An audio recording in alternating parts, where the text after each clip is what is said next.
Hello बच्चों, तो कैसे हैं आप लोग। सो आज हम स्टार्ट कर रहे हैं अपना नया subject strength of material. Okay,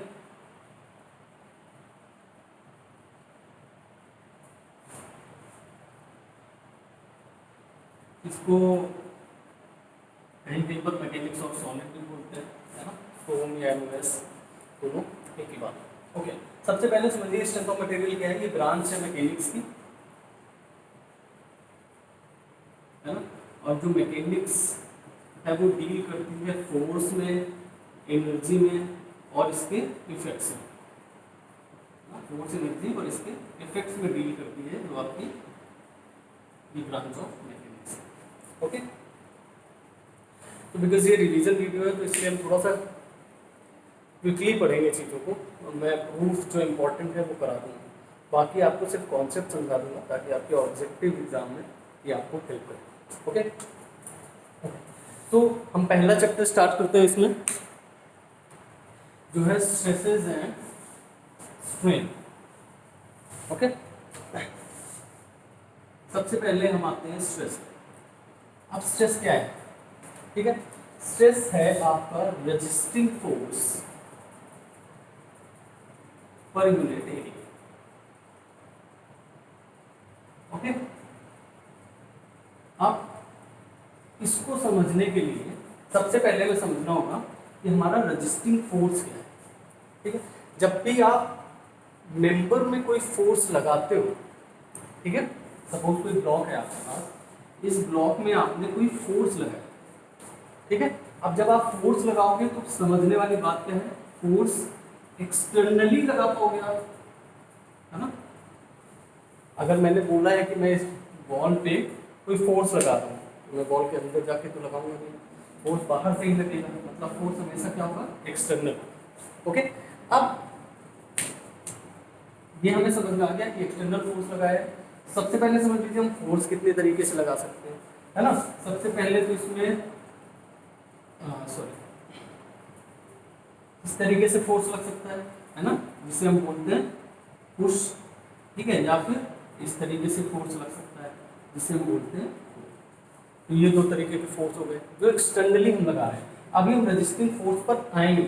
अभी हम रजिस्टिंग फोर्स के लिए हमें क्या चाहिए, फोर्स चाहिए पहले, है ना। रजिस्टिंग फोर्स के लिए क्या चाहिए, फोर्स। तो हम ये देख रहे हैं कि हम फोर्स कितनी तरीके से लगा सकते हैं। ये फोर्स हो सकता है, फिर या फिर हमारा कोई मेंबर है या ब्लॉक है, इसको हम क्या कर सकते हैं, ट्विस्ट कर सकते हैं, है ना। इसको हम ट्विस्ट कर सकते हैं, है ना। तो ये एक तरीके का फोर्स हो सकता है, ठीक है। या फिर हम इसी तरह ये जो ब्लॉक है इसे क्या कर सकते हैं, इसे हम बेंड कर सकते हैं, तो ये हमारा एक फोर्स हो सकता है,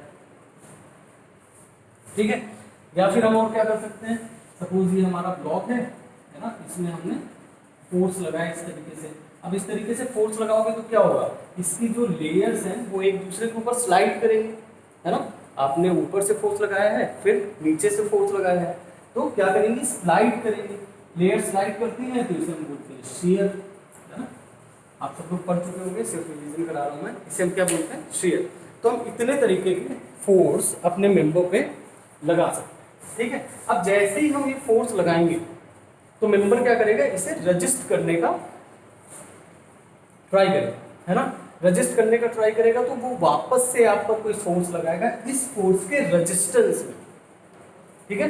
इस फोर्स के रेजिस्टेंस में जब फोर्स लगाएगा उसे हम बोलते हैं रजिस्टिंग फोर्स, ठीक है। जब आपका एक्सटर्नल फोर्स के रेजिस्टेंस में मेंबर जो फोर्स लगाता है उसे हम बोलते हैं रजिस्टिंग फोर्स, ठीक है। और उसी को अगर आप पर यूनिट एरिया मेजर कर लो तो वो बन जाता है स्ट्रेस। अब रजिस्टिंग फोर्स कैसा होगा, रजिस्टिंग फोर्स होगा इंटरनल, है ना, क्योंकि वो दिख तो नहीं रहा है लगाते हुए आपको, लेकिन ये फोर्स मैं लगा रहा हूँ लेकिन ये मूव नहीं कर रहा है ना।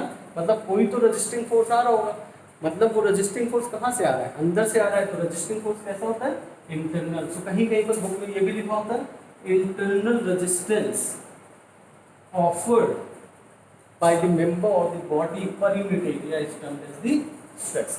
तो आई होप स्ट्रेस का डेफिनेशन आपको क्लियर है। ठीक है। ओके, अब चलिए बात करते हैं इसके एक्सप्रेशन। ओके, सो इसका एक्सप्रेशन होता है sigma is equal to limit A tends to 0 delta F divided by delta E. ठीक है, ये आपका मेन एक्सप्रेशन है।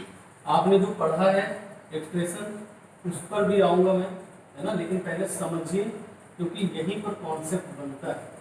ये आपका मेन एक्सप्रेशन है। ये मेन एक्सप्रेशन ऐसा क्यों है?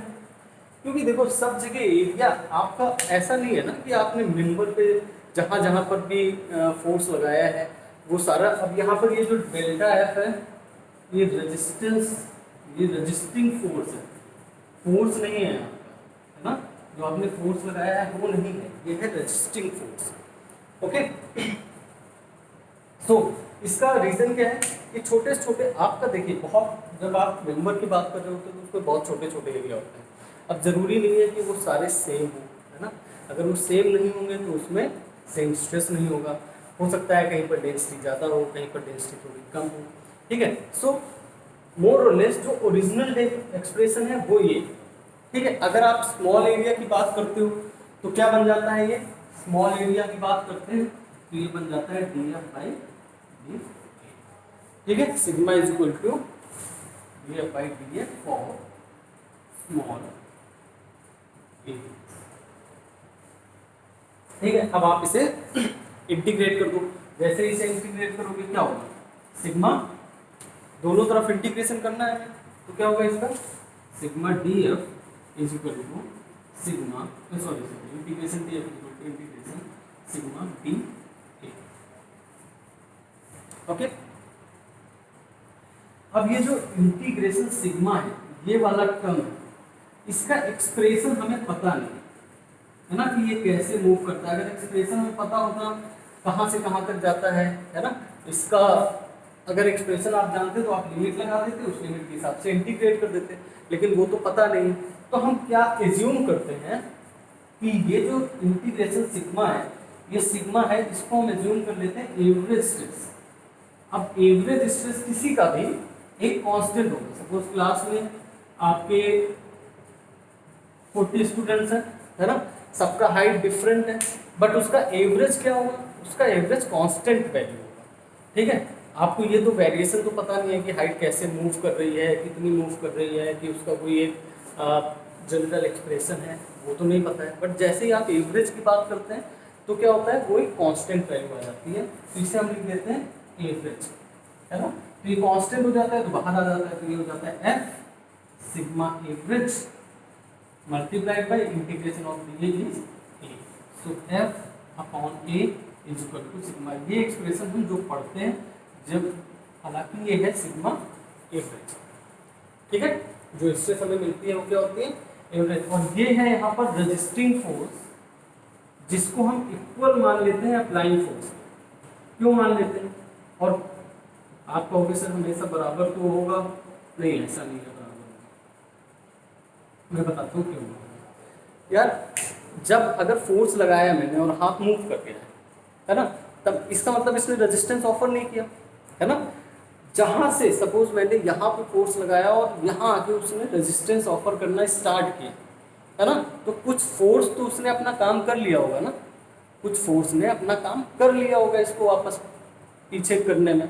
ठीक है, जहाँ से रेजिस्टेंस ऑफर होना स्टार्ट होता है वो होता है आपका रजिस्टिंग फोर्स। अगर मैं इसको पुश कर रहा हूँ, ठीक है, ये तो बहुत रिजिड, अगर थोड़ा सा फ्लेक्सिबल कोई मटेरियल होता जो थोड़ा सा पुश हो जाता, अगर सपोज ये सॉफ्ट प्लास्टिक होता तो कुछ पुश हो जाता।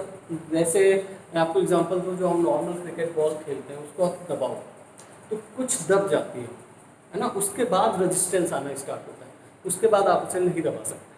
ठीक है, तो जहाँ पर रेजिस्टेंस ऑफ स्टार्ट हो जाएगा वहाँ से हमें मिलेगा रेजिस्टिंग फोर्स। लेकिन फॉर न्यूमेरिकल पर्पस हम क्या मान लेते हैं कि ये जो जितना हम फोर्स अप्लाई करते हैं हमें डायरेक्ट उतना ही रेजिस्टेंस मिल जाएगा। तो यही फॉर्मूला बन जाता है P अपॉन ए, और P क्या होता है, जो फोर्स हम अप्लाई करते हैं। ओके, आई होप यहाँ तक आपको क्लियर है? ओके, सो अब इसका यूनिट क्या होता है?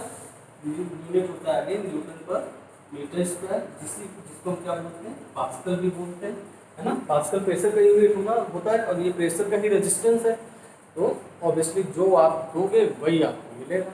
तो हम पास्कल दे रहे थे, हमें पास्कल मिल गया, ठीक है, न्यूटन पर एम स्क्वायर। और बस अब इसका वेरिएशन आप समझ सकते हो, ये अगर मैं बोलूँ मेगा पास्कल, इसका वैल्यू हो जाता है न्यूटन पर एम स्क्वायर, है ना। ये सब आप लोग इतना कर लोगे तो बताने की जरूरत है। ओके, सो स्ट्रेस क्या होता है, स्ट्रेस का मेन एक्सप्रेशन क्या होता है, स्ट्रेस क्या आता है, वो हमने यहाँ पर कर लिया। ओके, अब ये वेक्टर क्वांटिटी है या स्केलर क्वांटिटी है ना, ये आप जल्दी से बताइए। वेक्टर क्वांटिटी क्या होती है? जिसमें एटलीस्ट हमें दो चीज़ें पता हो, है ना, मैग्नीट्यूड और डायरेक्शन दोनों पता हो, तब वो वेक्टर क्वांटिटी होती है। इसमें मैग्नीट्यूड और डायरेक्शन ऑब्वियसली चाहिए। सपोज मैं फोर्स लगा रहा हूँ, एक बार पुल लगा रहा हूँ, दूसरी बार पुश लगा रहा हूँ, है ना। तो डायरेक्शन अगर आपको नहीं पता होगी तो आपको कैसे पता चलेगा कि वो टेंसाइल स्ट्रेसेस जनरेट हो रही हैं या कंप्रेसिव स्ट्रेसेस जनरेट हो रही है। और मैग्नीट्यूड तो ऑब्वियसली चाहिए कितनी जनरेट हो रही है। लेकिन इसमें एक और चीज़ चाहिए आपको स्ट्रेस डिफाइन करने के लिए, किस प्लेन में है ना। मैं सपोज इसी के परपेंडिकुलर एक प्लेन और है, आपने इस प्लेन पे टेंसाइल स्ट्रेसेस लगाए और इस प्लेन पे टेंसाइल स्ट्रेसेस लगाए, है ना, ठीक है, सॉरी टेंसाइल फोर्स लगाया, तो क्या आप अभी दोनों को मिला के स्ट्रेस डिफाइन कर सकते हो? नहीं कर सकते हो। आपको ये प्लेन भी बताना पड़ेगा कि किस प्लेन पे आप फोर्स लगा रहे हो। तो हमें तीन चीजें चाहिए, एक तो चाहिए हमें मैग्नीट्यूड, दूसरा डायरेक्शन, है ना, एंड तीसरा प्लेन। और जब हमें तीन चीजें चाहिए होती हैं, जब हमें तीन चीजें चाहिए होती हैं डिफाइन करने के लिए, है ना, तो उस क्वांटिटी को हम बोलते हैं टेंसर क्वांटिटी। उस क्वांटिटी को हम बोलते हैं टेंसर क्वांटिटी, ठीक है। अब ये टेंसर क्वांटिटी है, इसको डिफाइन करना है, तो ये vector law of addition follow नहीं करता है। Vector law of addition follow नहीं करता है, ठीक है। मतलब वो जो under root T square plus Q square plus 2pq cos theta वाला सीन था, ये वो फॉलो नहीं करता है। सो यूनिट न्यूटन पर MM square, general expression sigma average is equal to F upon A, then quantity कैसी है? टेंसर है। अब जल्दी से हम आ जाते हैं टाइप्स ऑफ स्ट्रेसेस।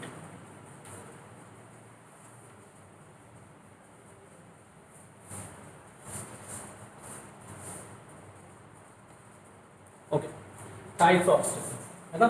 सपोज मैं एक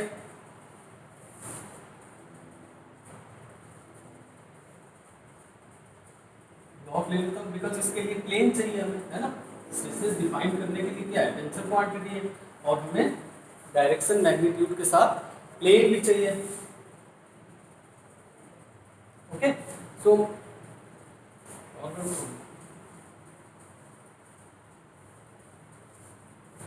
ठीक है, तो हम एक प्लेन कट कर लेते हैं, ठीक है, एक ऑब्लिक प्लेन कट कर लेते हैं जिसकी ऑब्लिकिटी है थीटा, ठीक है। ये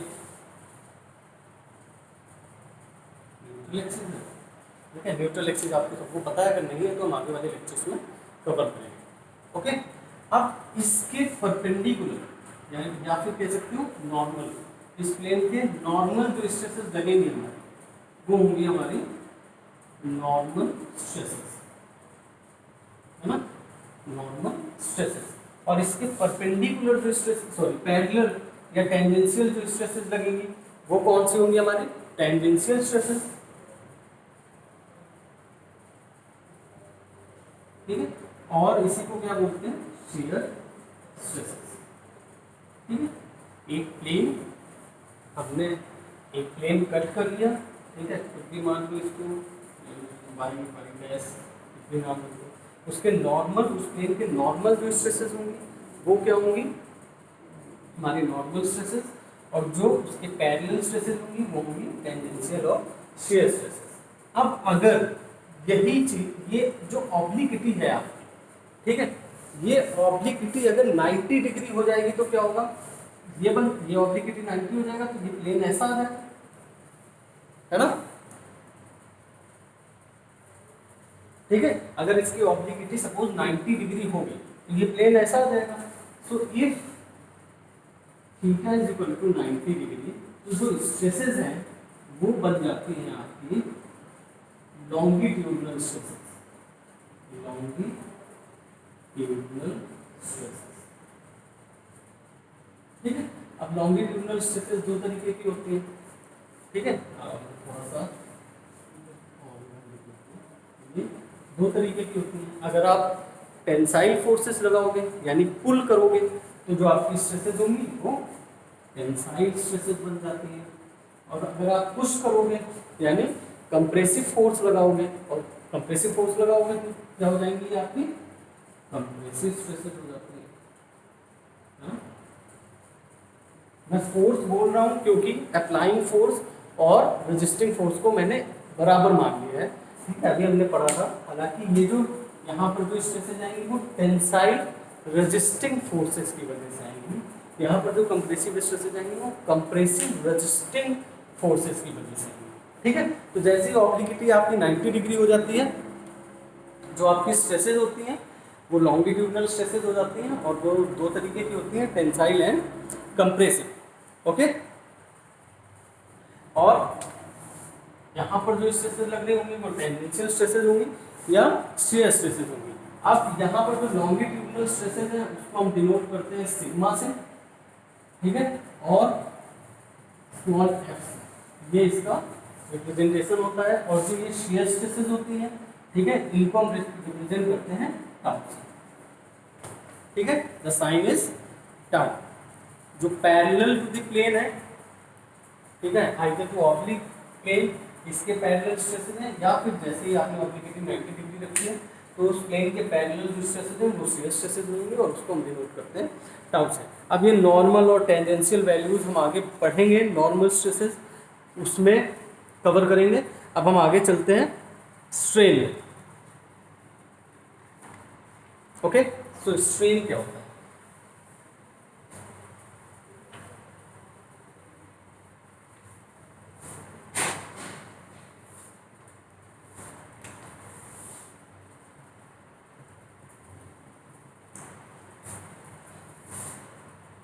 change in length per unit original length। Okay, आपने किसी मेंबर में, कोई मेंबर है इसमें फोर्स लगाया, ऑब्लिक्विटी कितनी 90 है ना, यहीं पे टेंसाइल फोर्सेस लगाया, और ये मेंबर का लेंथ जो है पहले एल था और फिर ये हो गया है एल प्लस डेल्टा, यानी डेल्टा एल आपका चेंज हो गया। ठीक है, तो स्ट्रेन क्या होगा? स्ट्रेन होगा delta L upon L, change in length upon original. ठीक है, अब ये भी लेंथ है, यूनिट क्या होगा मीटर, ये भी लेंथ है, यूनिट क्या होगा मीटर, यानी स्ट्रेन क्या है यूनिट लेस क्वांटिटी, इसका कोई भी यूनिट नहीं होता। ठीक है, अब इसका फिजिकल रिप्रेजेंटेशन है, सपोज मैंने ये पेन लिया है और इसमें मैंने फोर्स लगाया या फिर ट्विस्ट लगाया, किसी भी तरीके का फोर्स है ना, तो इसका कुछ चेंज होगा, इसके बारे में हम बात करेंगे। पहले ऐसे समझ लो, इसको खींचा तो कुछ लेंथ बढ़ेगी, है ना, कभी दिखेगी कभी नहीं दिखेगी, वो डिपेंड करता है कि कितना इलास्टिक है मटेरियल।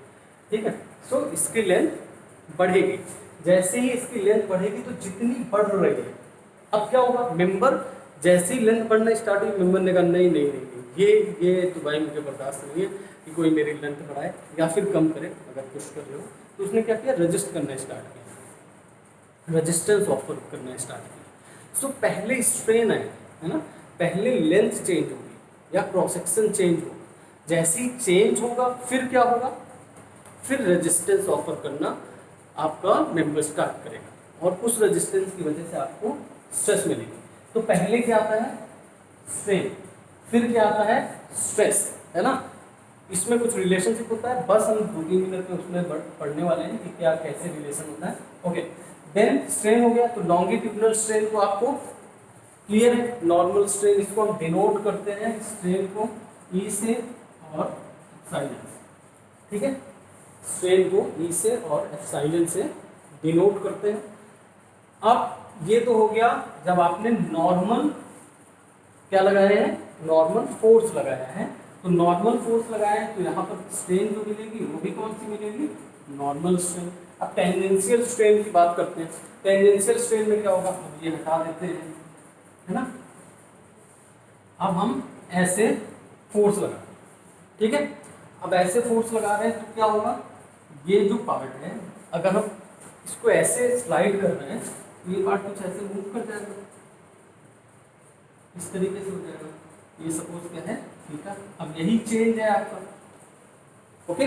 अगर यही चेंज है तो क्या, सपोज ये डेल्टा एल आगे बढ़ गया और एंगल है, ओके। तो हम चेंज निकाल लेते हैं, tan theta is equal to क्या होगा, delta L upon L, suppose L, ठीक है। Delta L upon L for small, क्योंकि बहुत स्मॉल चेंज होगा ना, ये क्या होगा, थीटा इज इक्वल टू क्या हो जाएगा, डेल्टा एल अपॉन एल। और यही क्या है, यही है आपका स्ट्रेन जितना भी आ रहा है ना। ये जो स्ट्रेन है जितना भी आ रहा है थीटा, या इसको हम डिनोट करते हैं नेगेटिव फाई से, है ना। इसको यहाँ पर फाई कर देते हैं क्योंकि उसी से रिप्रेजेंट करते हैं, तो हमें याद करने में वैसे दोनों एंगल ही हैं, आप कैसे भी करो कोई मर्जी नहीं, बट ये जो फाई है ये हो जाता है डेल्टा एल अपॉन एल, और ये होता है हमारा शीयर स्ट्रेन, है ना, क्योंकि हमारा शीयर स्ट्रेस से लग रहा है। तो ये क्या हो गया, शीयर स्ट्रेन, ठीक है। ये फोर्स आपने लगाया तो क्या जनरेट, ये क्या हो गई आपकी, आपका जो मेंबर है वो थोड़ा सा आगे बढ़ गया। सपोज इसमें जो चेंज आया है वो आया है फाई का, जितना चेंज आया है वो है डेल्टा है। तो tan phi is equal to delta L upon L, tan phi is delta L upon L for small angles. ये क्या हो गया, phi is equal to delta L upon L, और फाई क्या होता है, शीयर स्ट्रेन, ओके।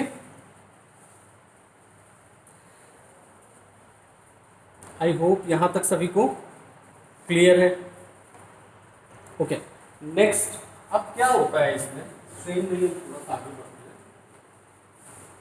अगर आपने किसी एक प्लेन में फोर्स लगाया है ना, सपोज आपने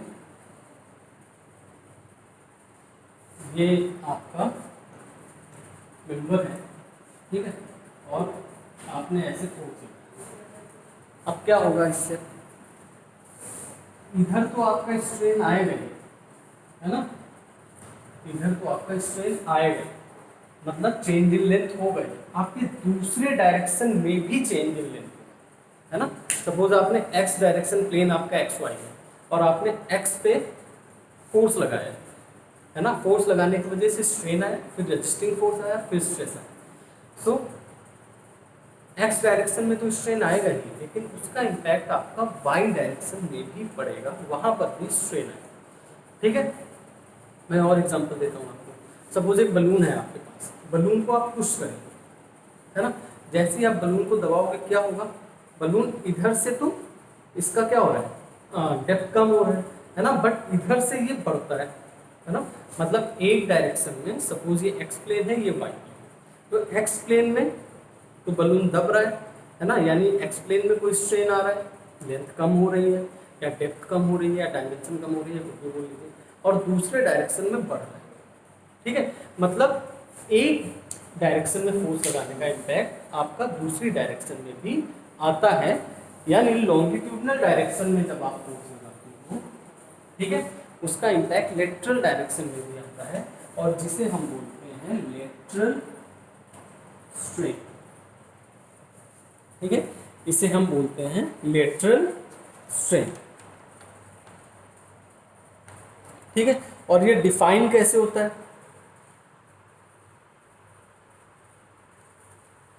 अब देखो सपोज इधर लेंथ आपका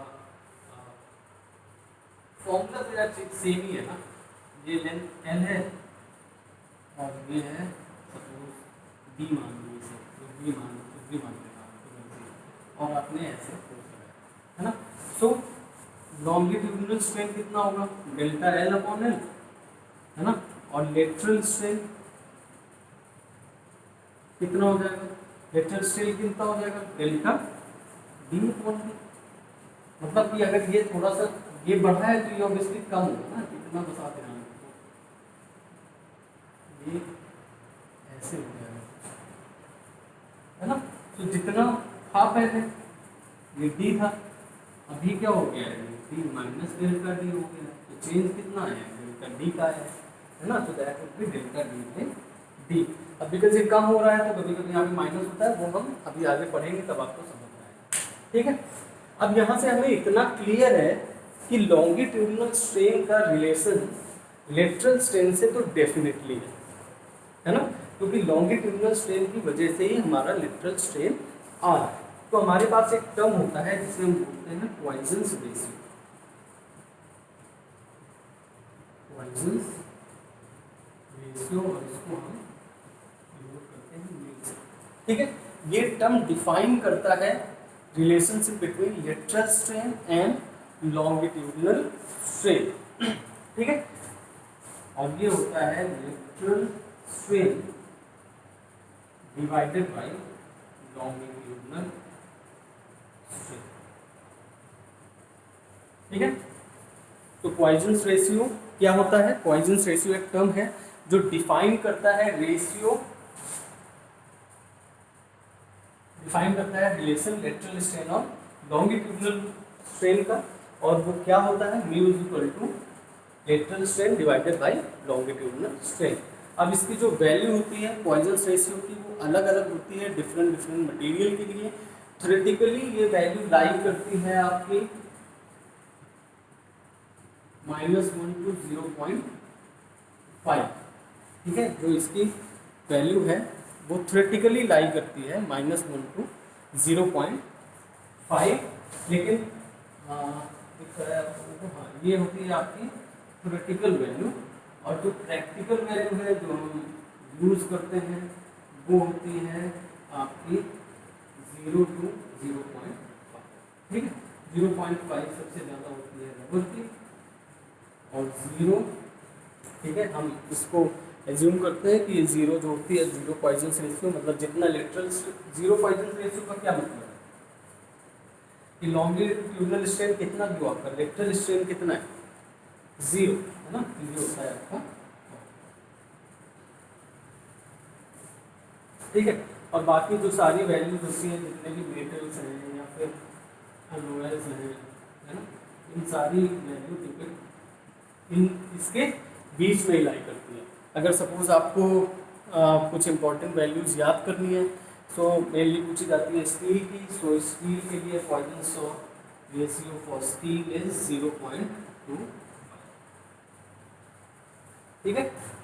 ओके, तो ये हो गया हमारा पॉइजन्स रेशियो। ओके,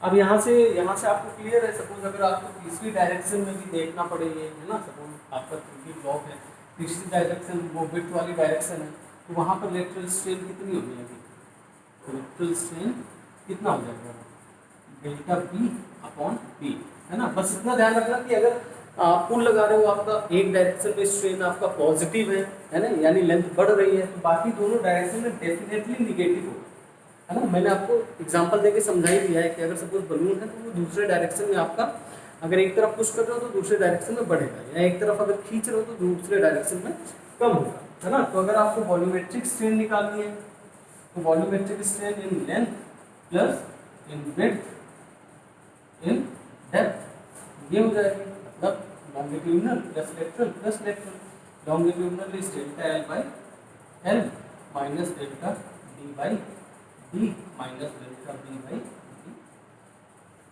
है ना। अब इस फॉर्मूले को रखो यहाँ पर, तो लेटरल स्ट्रेन कितना हो जाएगा, लेटरल स्ट्रेन मतलब delta D by D is equal to mu into longitudinal strain. ये होगा ये जो भी लॉन्गिट्यूडनल स्ट्रेन है उसको आप लोग का मल्टीप्लाई करोगे, तो यहाँ से फॉर्मूला क्या आ जाता है, delta L by L minus mu delta L by L minus mu delta L by, है ना। तो ये क्या फॉर्मूला बन जाता है, जगह यहाँ पर थोड़ी है ना, तो ये delta L by L one minus ये हो जाता है आपका volumetric strain delta we by या फिर वॉल्यूमेट्रिक। ओके, तो आई होप यहाँ तक सभी को क्लियर है ना। हमारा लॉन्गिट्यूडनल स्ट्रेन डिपेंड करता है इलेक्ट्रिकल स्ट्रेन पे, बिल्कुल डिपेंड करेगा क्योंकि उसका इम्पैक्ट पड़ता है। अगर आप एक तरफ पुश कर रहे हो और स्ट्रेन लेंथ कम हो रही है तो दूसरी तरफ बढ़ेगी, उनका रिलेशन डिफाइन करता है mu and that is vector strain upon longitudinal strain. उसकी वैल्यूज लाई करती है practically it is -1 to 0.5 but practically भी ये 0 to 0.5। आई होप इतना क्लियर है, जिसको भी कुछ भी नोट करना है आप पॉज करके वीडियो नोट कर सकते हैं। Okay, so guys that is all for today. अब हम अगले लेक्चर में पढ़ेंगे कि हमारे पास किस किस टाइप के मेंबर्स होते हैं और इसका इम्पैक्ट हमारा इलास्टिक वैल्यू पर, स्ट्रेस और स्ट्रेन का इम्पैक्ट क्या पड़ता है, या फिर इलास्टिक वैल्यूज़ की वजह से, इलास्टिसिटी की वजह से स्ट्रेस और स्ट्रेन कैसे चेंज होती है ना। So keep today, see you in next class. Thank you guys.